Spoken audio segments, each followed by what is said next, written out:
You have the time, you have the plan, you even cleared your schedule, but you're not doing it. You're checking email, you're reorganizing your desk, you're scrolling through videos about productivity instead of being productive. And somewhere in the back of your mind, a voice is whispering, "What's wrong with you? You promise yourself you're going to start tomorrow.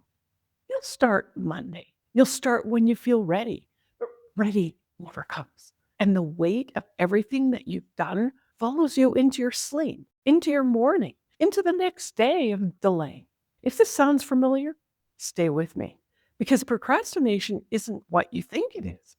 The solution isn't what you've been told. I had a client once, brilliant woman, 2 degrees, a career she built from nothing.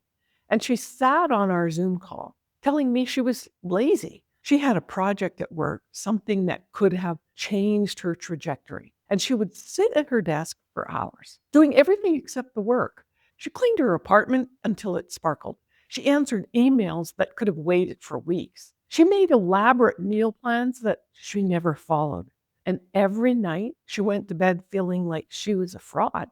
She told me that she needed more discipline, more willpower, a better system, a better planner. She tried all of it, and none of it worked. Why? Because she was treating procrastination as a behavior problem, when really it was something much deeper. And until she understood what was actually happening, nothing was going to change. And what I told her that day is what I'm going to share with you right now. Here's what most people are taught about procrastination. Your brain has 2 systems constantly competing for control. The prefrontal cortex, this is the planning center, it thinks about the future. It sets goals. It knows what's good for you long term. And the limbic system, this is your emotional center. It lives in the present. It wants comfort, safety, immediate relief. And when you think about a difficult task, something remarkable happens in the brain. The amygdala, that small almond-shaped region that processes threat, is activated. Your brain registers the task not as an opportunity, but as danger. A 2022 study from Ruhr University found that people who procrastinate often have a larger amygdala and weaker connections between the amygdala and the prefrontal cortex. But here's what the research doesn't tell you. The brain isn't the source, it's the filter. What I've come to understand after years of research and practice is that the brain responds to something much deeper, your energy system. Call it your nervous system, call it your emotional energy field, call it your frequency.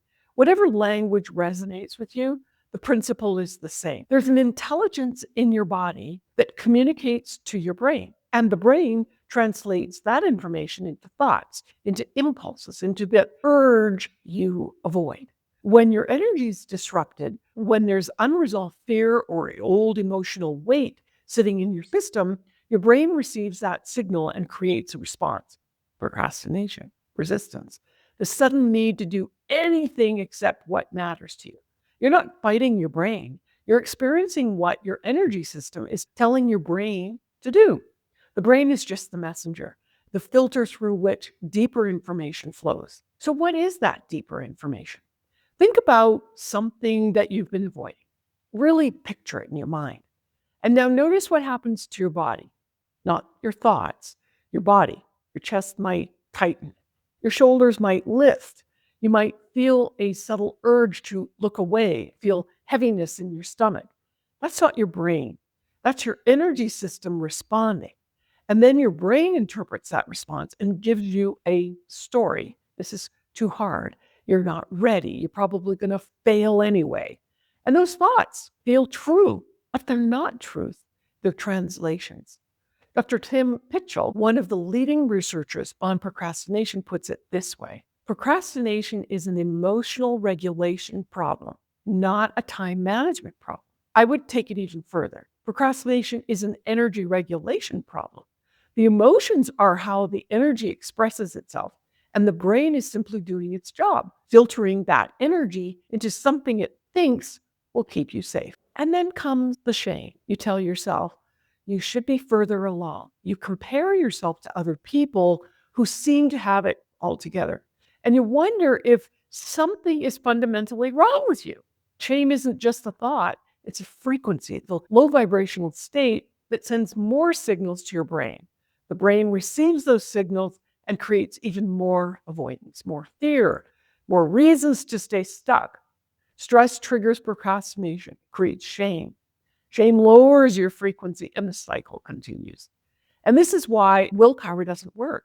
You can't force your way out of a frequency. You can't discipline yourself into a new energy state. You have to shift the energy first, and then the brain follows. So, what actually works? Well, the first technique I want to share with you is something that I call the 2-minute start. You don't commit to finishing. You don't even commit to working. You commit to starting for 2 minutes. Open the document, write one sentence, look at the first item on your list. That's it. Why does this work? Because action shifts the energy. When you move even slightly, you break that stagnant pattern. Your system receives new information, your brain recalibrates, and the resistance was never about the task. It was about the energy required to begin. So 2 minutes is small enough that your system doesn't register it as a threat. And once you're in motion, momentum changes everything.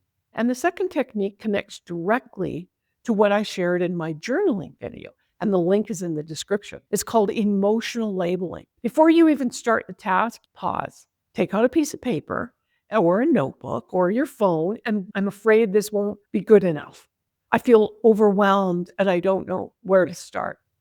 I'm worried because people are going to judge me. Be specific, be honest. No one's going to see this but you. And here's what's happening energetically. When you name that feeling, you move it. Emotion is energy in motion, and writing gives that energy somewhere to go. At the brain level, the ventrolateral prefrontal cortex activates. This calms the amygdala, and the feeling loses some of its grip. But the deeper shift is in your energy field. You're no longer holding the energy silently, you're releasing it. And the release creates some space.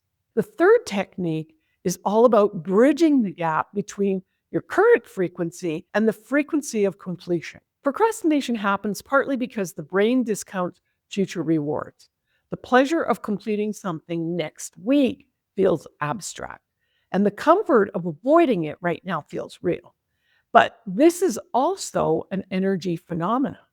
Your future self, who's completed the task, exists at a different frequency. It's lighter, it's clearer, it's more aligned. Before you start, take 30 seconds to feel into that version of yourself. Not just completing the task, but how you're going to feel when you complete it. The relief, pride, the lightness in your chest. You're not just visualizing it, you're tuning in your energy to match the outcome that you want. And when your frequency shifts, your brain receives new instructions. Starting becomes easier because the system has already aligned with finishing. And the fourth technique is often overlooked.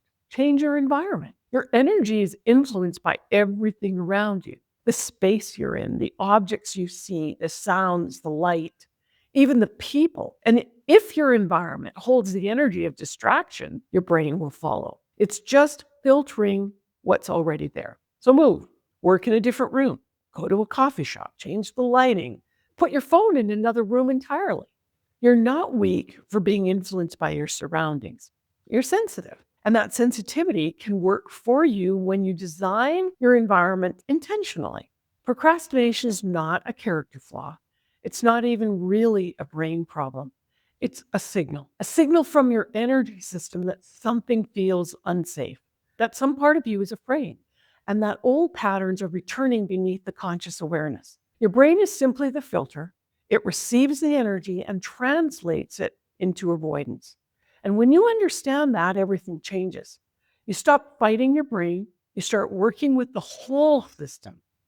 2-minute starts will shift that stagnant energy. Emotional labeling will release what's stuck. Future self-visualization will tune your frequency. Environmental design to support your field. These aren't hacks. They're tools for changing the signal your brain receives. And when the signal changes, your behavior naturally follows. If you've spent years believing you're lazy, undisciplined, fundamentally flawed, I want you to hear this. You're not. You have a sensitive system that feels things deeply, that registers threats others might not notice. And that has been doing its best to keep you safe. The brain was just following orders. Now you can change the orders, one small shift at a time. Now I want to hear from you. What's the one thing that you've been putting off the longest? And which of these techniques are you going to try first? Drop it in the comments. I read every single one, and sometimes just naming it is the very first step to releasing it.